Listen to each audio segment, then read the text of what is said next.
오늘 성도 여러분, 한 주간 평안하셨습니까? 우리의 삶은 때로는 지치고 고난은 삶의 순례의 여정이지만, 그러나 우리의 마음이 또 우리의 시선이 늘 하나님을 향해 있을 때 우리가 하나님 안에서 살아가고 있음을 고백하게 되고 또 선포하고 느끼게 될 때 하나님 그곳 가운데 크신 은혜로 함께 하실 줄 믿습니다. 늘 삶의 순례의 모든 여정 가운데에 하나님과 동행하시는 우리 성도님들 되셨으면 좋겠습니다. 오늘은 희망의 노래라는 제목으로 함께 말씀을 받도록 하겠습니다. 우리 성도 여러분, 혹시 소망과 희망의 차이를 이렇게 설명하실 수 있으시겠습니까? 다 좋은 거죠. 소망도 좋은 거고요, 희망도 좋은 겁니다. 이 소망과 희망의 차이를 설명하기 위해서 한 가지 상황을 가정해 보겠습니다. 어떤 사람이 큰 병이 찾아오게 되었습니다. 그러면 마음이 어떤 상태가 될까요? 힘들고 아프겠죠. 하나님을 향한 신앙이 있다면 하나님에 대한 실망이 그 마음을 찾아올 수도 있습니다. 왜 하나님 이런 어려움을 나에게 주셨을까? 하나님 나를 사랑하지 않으시는 건가? 그런데 그래도 나을 수 있을 거라는 어떤 생각을 가지고 의사를 찾아가고 치료를 좀 진행하려고 하는데요, 의사 입에서 치료할 수 있는 방법이 없다는 이야기를 들으면 어떻게 될까요? 실망이 절망이 되겠죠. 절망하면 아무것도 할 수가 없게 됩니다. 그 가운데서 소망을 찾기가 어려워집니다. 그런데 마침 새로운 신약이 개발되었다는 소식이 들려오게 됩니다. 우리나라 식약처에서는 아직 허가가 나지 않았지만 일본 또는 독일 그 어느 나라에서는 이러한 치료를 받을 수 있는 길들이 열려 있다라는 소식을 접하게 됩니다. 그러면 이때 다시 희망이 생깁니다. 그래, 어떻게든 일본을 가든 독일을 가든 치료를 받아야겠다. 이 희망 때문에 절망했던 마음에 다시 소망이 생겨나게 되죠. 여러분, 소망과 희망의 차이를 아시겠습니까? 혹시 더 어려워졌습니까? 소망은 나의 바램과 관련되어 있죠. 내 안에서 나의 바램을 가지고 만들어내는 것이 소망입니다. 그런데 이 소망이라는 것이요, 스스로 만들어내다 보면 한계가 있습니다. 근데 이 소망이 갑자기 크게 내 안에 생겨나는 순간이 있는데요, 희망이 보일 때입니다. 희망은 외부에서부터 나에게 다가오는 어떤 빛과 같은 겁니다. 외부에서부터 내 삶에 침투해오는 그것이 바로 희망입니다. 그래서 희망을 통해서 우리는 소망을 얻게 되죠. 우리의 삶이 그렇습니다. 하나님은 희망을 주십니다. 하나님 때문에 우리는 희망을 보게 돼요. 우리는 우리 스스로 소망을 만들어낼 수 없습니다. 희망이 제공되어야 해요. 하나님이 그렇게 해주시죠. 하나님이 우리에게 희망을 주시고 우리는 그 하나님 안에서 소망을 갖게 되는 것, 그것이 바로 우리 믿음의 삶입니다. 오늘 말씀 안에서 그런 하나님의 인도하심과 역사하심을 더욱 바라볼 수 있습니다. 오늘 말씀은 하나님께서 예레미야에게 두 번째 임한 말씀입니다. 첫 번째 임한 말씀 때문에 예레미야가 굉장히 많이 힘들었습니다. 하나님이 예레미야에게 첫 번째로 주셨던 말씀은 이스라엘 백성들이 멸망할 것이다. 바벨론의 포로로 잡혀가게 될 것이다. 더 이상 스스로 깨닫지 못하는 이들이 바벨론 포로의 기간을 거쳐서 다시 내 백성으로 회복되게 할 것이다. 하나님은 그렇게 예레미야에게 첫 번째 말씀을 주셨습니다. 예레미야는 이 말씀을 받아 이스라엘 백성들에게 선포하고 예언했습니다. 그런데 이 예언 앞에서 이스라엘 백성들의 반응이 하나님 보실 때 아름답지 않았습니다. 혹 회개했으면 하나님이 그 뜻을 돌이키실 수도 있습니다. 그러나 이스라엘 백성들은 하나님을 끝까지 등집니다. 하나님 등지고 어디로 가요? 애굽으로 갑니다. 이집트로 갑니다. 이집트와 잘 지내면, 이집트와 같은 강대국과 우리가 우방이 되면, 그러면 우리는 멸망하지 않을 수 있다. 바벨론, 아니, 우리를 건들지 못할 것이다. 이런 태도로 끝까지 이스라엘 백성들은 살아갑니다. 두 번째로 예레미야에게 말씀이 임하는 이 순간, 시위대 뜰에 갇혀있는 이 순간이니까요, 예레미야가 시위대 뜰에 갇혀 있을 거면 거의 시드기야 말년입니다. 시드기야는 이스라엘 유다의 마지막 왕입니다. 대체적으로 추정하기는 시드기야 11년, 그러니까 이스라엘이 멸망하기 채 1년도 남지 않은 시점에 하나님이 지금 두 번째 말씀으로 임한 겁니다. 이스라엘 백성들의 운명이 거의 벼랑 끝에 이르렀습니다. 이제 곧 추락하기 직전입니다. 더 이상 희망이 없어 보입니다. 하나님이 이스라엘 백성들을 포기했다고 해도 과언이 아닙니다. 바벨론이 이미 예루살렘 성읍을 둘러싸고 에워싸고 있습니다. 외부로부터 아무것도 들여올 수가 없어요. 물이 마르고 양식이 마릅니다. 가뭄이 있습니다. 처참한 삶이 예루살렘 성 안에 있습니다. 그런데도 애굽이 와서 도와줄 것만 바라보지 하나님 앞에 엎드리지는 않습니다. 하나님 입장에서 보면 진짜 해도 너무하다 싶습니다. 이런 상황에서도 어떻게 회개를 안 할 수 있을까 싶습니다. 이런 상황에서도 어떻게 나를 찾지 않을까 싶습니다. 그렇게 벼랑 끝에 서 있는 이스라엘에게 하나님이 먼저 다가가세요. 하나님이 다시 한번 말씀하십니다. 왜냐하면 하나님은 이 백성을 절대 포기할 생각이 없으시거든. 처음부터 끝까지 내 백성이니까요. 그래서 도무지 회개 않는 이들에게 하나님이 또 말씀하십니다. 두 번째 임한다는 건 그런 거예요. 도무지 듣지도 않는 이 백성들에게, 도무지 쳐다보지도 않는 이 백성에게 그래도 하나님 말씀하신다. 이게 두 번째 말씀이 임했다라는 것의 의미입니다. 하나님 우리에게 그러시죠. 하나님 우리에게 늘 다시 말씀하십니다. 또 한 번 말씀하십니다. 하나님이 말씀하신다는 건 우리가 하나님의 손에 붙들려 있다는 것이고요. 하나님이 우리의 삶을 바라보시고 아신다는 것이고요. 하나님이 그 손으로 우리의 삶을 놓지 않으실 것이라는 하나님의 의지입니다. 아직 우리가 우리 하나님 손 아래에 있다는 증거인 거죠. 아직 끝난 게 아니라는 거예요. 하나님이 그렇게 예레미야에게 말씀하시는 겁니다. 뭐라고 말씀하십니까? 하나님, 이스라엘의 하나님이라고 말씀하세요. 이스라엘의 하나님 여호와가 말씀하신다 합니다. 이 이스라엘의 하나님이 어떤 준비를 하고 계신지 상세하게 말씀하세요. 2절과 3절에서 하나님이 이렇게 말씀하시죠.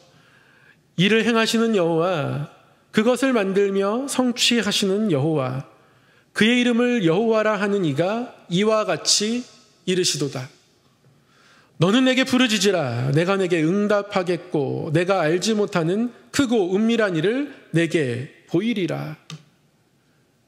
이스라엘 하나님 여호와가 말하노라 라고 4절에서 말씀을 시작하시는데요.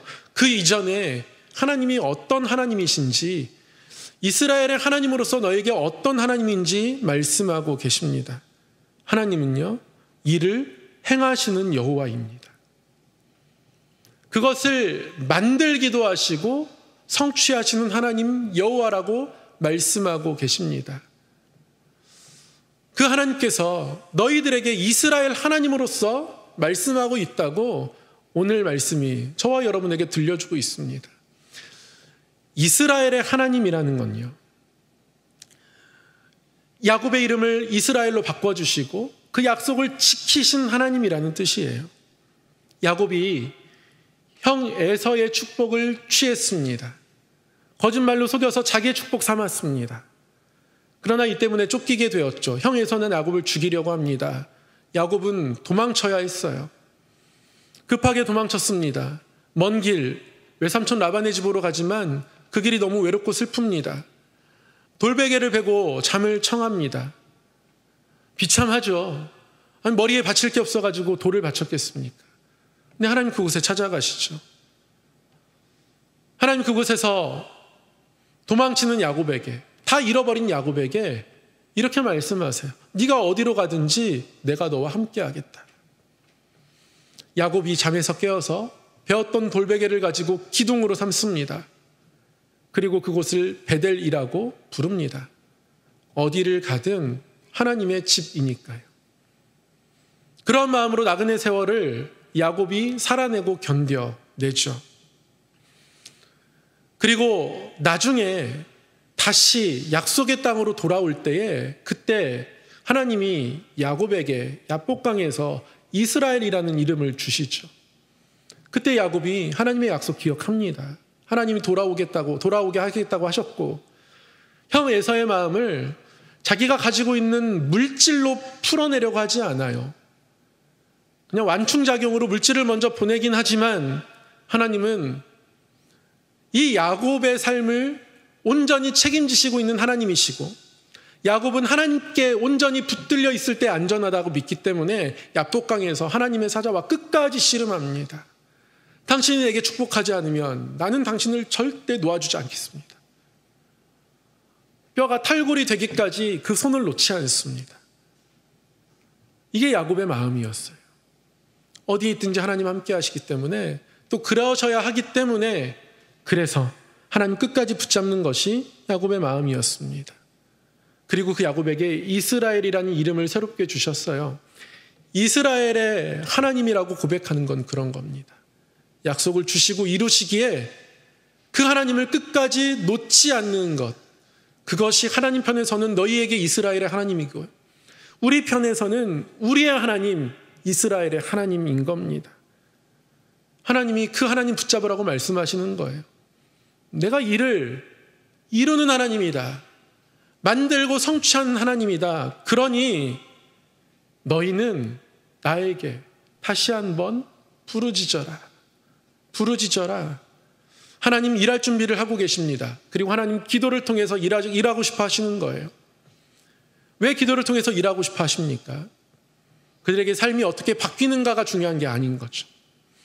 하나님을 통해서 삶이 바뀌어가는 것을 그들이 경험하고 더욱 하나님 바라보는 것이 중요한 겁니다. 그래서 하나님은 우리를 위하여서 기도를 통해 일하실 수밖에 없는 겁니다. 나는 일을 하는 여호와다. 일을 만들고 성취해가는 여호와이니 나에게 부르짖어라. 내가 너희들의 기도를 통해서 일하겠다. 하나님 그렇게 말씀하고 계신 겁니다. 하나님 자세히 말씀하십니다. 너희들의 성읍을 치료하겠다고. 이 성읍이 기쁨으로 채워지게 될 것이라고. 세계 열방 앞에서 나의 기쁜 이름이 될 것이라고. 찬송과 영광이 될 거라고. 다시 이곳에서 신랑의 노랫소리가 들리고 신부의 노랫소리가 들리는 그런 잔치가 있는 성읍이 되게 하시겠다. 다시 양들이 목자들의 돌봄을 받고 그들이 아름다운 삶을 누리는 그런 곳이 되게 하시겠다고 하나님 그렇게 말씀하십니다. 그러니 내가 이렇게 일을 이루겠으니 너희는 내게 이 벼랑 끝에서 다시 한번 부르짖어라 말씀하고 계신 겁니다. 바벨론 군대에게 둘러싸인 예루살렘 성, 아무것도 할 수 없는 곳, 그곳에서 하나님께 기도조차 하지 않는 그들에게 하나님은 다시 한번 말씀하시고 계신 겁니다. 사랑하는 성도 여러분, 하나님은 이스라엘의 하나님이십니다. 바꿔 말하면 저와 여러분의 하나님이십니다. 우리의 하나님이십니다. 나의 하나님이십니다. 하나님을 나의 하나님으로 삼는다는 건 그겁니다. 어떤 둘러싸인 상황 가운데서도 하나님께 소망을 두고 하나님이 우리에게 희망이시기에 그 하나님, 일을 행하시는 하나님, 일을 만들고 성취하시는 하나님, 그 하나님 그 존재 때문에 나에게 희망이 생기는 것, 그래서 소망을 갖고 기도하는 것, 그것이 하나님을 나의 하나님 삼는다는 의미입니다. 그리고 하나님은 이렇게 예레미야를 통해서 두 번째 주신 이 말씀에 대해서 다시 한번 이렇게 강조하십니다. 내가 너에게 하는 이 모든 말은 선한 말이다. 하나님 14절에 이렇게 말씀하시죠. 여호와의 말씀이니라. 보라 내가 이스라엘 집과 유다 집에 대하여 일러준 선한 말을 성취할 날이 이르리라. 하나님은 자신의 말씀을 선한 말이라고 합니다. 선하다는 것은요, 극도의 고귀한 가치를 가지고 있으며 그것이 변치 않는다는 겁니다. 선한 선생님이라고 예수님에게 이 청년이 찾아왔을 때 예수님은 이렇게 대답하시죠. 네가 어찌하여 나를 선하다 일컫느냐. 선한 분은 오직 한 분이시니라. 이렇게 말씀합니다. 예수님이 선하다는 것을 부정하는 것이 아니라요, 랍비로 바라보고 다가가면서 율법을 조금 안다고, 잘 지키는 것 같다고, 선하다고 말하는 그것이 잘못되었다는 거죠. 오직 선한 분은 하나님 한 분밖에 없다. 예수님 말씀하고 계십니다. 영원히 변치 않는 고귀한 가치를 가지고 계신 분은 오직 한 분 하나님이시니까요. 그 하나님께서 하신 말씀도 마찬가지입니다. 선한 말입니다. 가치가 변하지 않으며 그 내용이 사라지지 않는다는 의미인 거예요. 내 말은 선하다. 내가 너에게 이른 말은 선한 것이다. 그러니 희망으로 삼고 붙잡아라. 그렇게 말씀하고 계십니다. 그리고 14절에 이어서 하나님께서 이렇게 말씀하시죠. 다윗의 가지에서 나의 약속이 이루어지는 응답이 나타날 것이라고 말씀하세요. 다윗에게서 한 공의로운 가지가 날 것이라고 말씀합니다. 예수 그리스도죠. 크고 비밀한 일로 나타내셨습니다. 하나님이 인류의 죄를 자기 아들을 내어주시면서 감당하실 것이라고는, 그렇게 이 땅 가운데 친히 오실 것이라고, 가장 낮은 재물의 자리까지, 십자가에 드려지는 자리까지 나아갈 거라고 아무도 알지 못했습니다. 그러나 생각할 수 없었던 큰 일로 하나님 나타내셨습니다. 그래서 사도 바울은 이 복음을 가리켜서 하나님의 비밀이라고도 이야기합니다. 우리가 헤아릴 수 있을 만큼이 아닌 거예요. 인간의 지식으로 헤아릴 수 없을 만큼 너무 커다란 거예요. 그래서 하나님의 비밀이라고 이야기해요. 그 일들을 하나님이 십자가를 통하여서 이루어내신 겁니다. 그래서 우리는 십자가를 통하여서 마침내 결국 이를 성취하시는 하나님을 더욱 분명히 알 수 있습니다.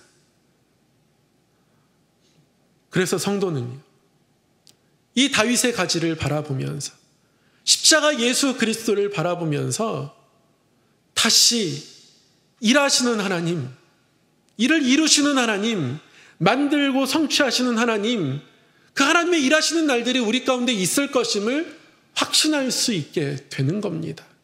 하나님은 일을 이루시는구나. 이렇게까지 이루시는구나. 그리고 우리 주님 이 땅에 오셨고 다시 오실 것 말씀하시고, 그때까지, 세상 끝날까지 너희와 함께 하시겠다고 말씀하기도 하셨어요. 그래서 성도에게는 언제나 희망이 있는 겁니다. 성도에게는 절망이 없습니다. 실망할 때 있겠죠. 절망이 다가올 때 있겠지만, 그러나 하나님이 희망이시기에 우리는 소망의 자리로 나아갈 수 있습니다. 우리가 소망을 막 짜내는 게 아니에요. 하나님을 바라보고 십자가를 바라보면서 그 안에서 희망을 보게 되는 겁니다. 우리 삶에는 언제나 희망이 있구나. 그러니 내가 소망 가지고 하나님께 기도해야겠다. 부르짖을 이유가 여기에 있구나. 하나님은 일을 행하시는 하나님이시구나. 성취하시는 하나님이시구나. 십자가를 통해서 이렇게까지 성취하시는 하나님이심을 이미 나에게 나타내셨구나. 그렇게 하나님 앞에 고백할 수 있는 거죠. 그래서 우리는 하나님께 기도할 수 있는 겁니다. 언제나 소망 중에 기도할 수 있는 거예요. 이 대림절을 통해서 이 소망의 기도가 다시 한번 우리에게 회복되기를 원합니다. 한 주 동안 요한계시록을 묵상하며 새벽 예배를 드렸습니다. 늘 읽었고 늘 보았던 이야기지만 하나님이 정말 저를 위해서 보여주시는 환상처럼 이 말씀이 다가왔습니다. 반모섬에 갇혀서 환난받고 고난받는 교회들을 바라보면서 눈물로 아픔으로 기도하는 요한에게 어느 날 하나님이 환상을 보여주세요. 하늘이 갈라집니다. 하늘에서 뭐가 내려올 줄 알았어요. 근데 상상도 못했던 음성이 들려옵니다. 요한아, 이리로 올라오라. 하늘이 갈라진 그곳에 하나님께서 요한에게 하늘을 보여주겠다고 올라오라고 하세요. 거기서 많은 되어질 일들, 하늘 보좌의 모습들 이제 환상으로 보게 되죠. 근데 요한이 거기서 무엇 봤는지 아십니까? 하늘 보좌가 있고 영광이 있고 하나님을 둘러싼 24장로들이 있고 천사들의 찬송 소리가 있는데요. 다 하늘의 것들이죠. 근데 거기에 하늘의 것들로 가득한 눈부신 그곳에 땅에서부터 올라온 것이 한 가지 있는 거예요. 뭘까요? 성도들의 기도. 금대접에 담겨 있습니다. 금대접에 담겨서 24장로들을 통해서 하나님께 드려집니다. 하나님이 귀하게 받으시는 거예요. 그게 하늘에 있는 겁니다. 그 금대접에 담긴 기도를 하나님이 요한에게 보여주셨어요. 요한이 기도해도 환난과 어려움이 멈추지 않으니까 내 기도가 증발하는 것 같았습니다. 사라지는 것 같았습니다. 예루살렘 성이 다 포위당한 것 같아요. 뚫고 나갈 길들이 없습니다. 그런데 그런 요한에게 하나님이 그 기도가 하나도 사라지지 않았고 하나님께 올려졌음을, 그것도 아주 귀하게 올려졌음을 금대접에 담긴 기도 한 상을 통해서 보여주시는 겁니다. 어떤 상황 가운데서도 하나님께 기도할 이유가 있는 거죠. 하나님이 받으시니까요. 이스라엘 역사 가운데 제2의 다윗이라고 불렸던 왕이 있습니다. 우시야 왕. 그의 때에 농사의 기술들이 발전하고 농기구들이 개발되고 많은 수확들을 거두게 되고 군사력도 발전해서요. 무기를 개발하고 만들고 성을 쌓고 정비하고 다윗 때의 영토만큼 그들의 영토를 넓혀가고 그야말로 부흥하죠. 하나님 우시야를 통해서 귀한 일들을 이루셨습니다.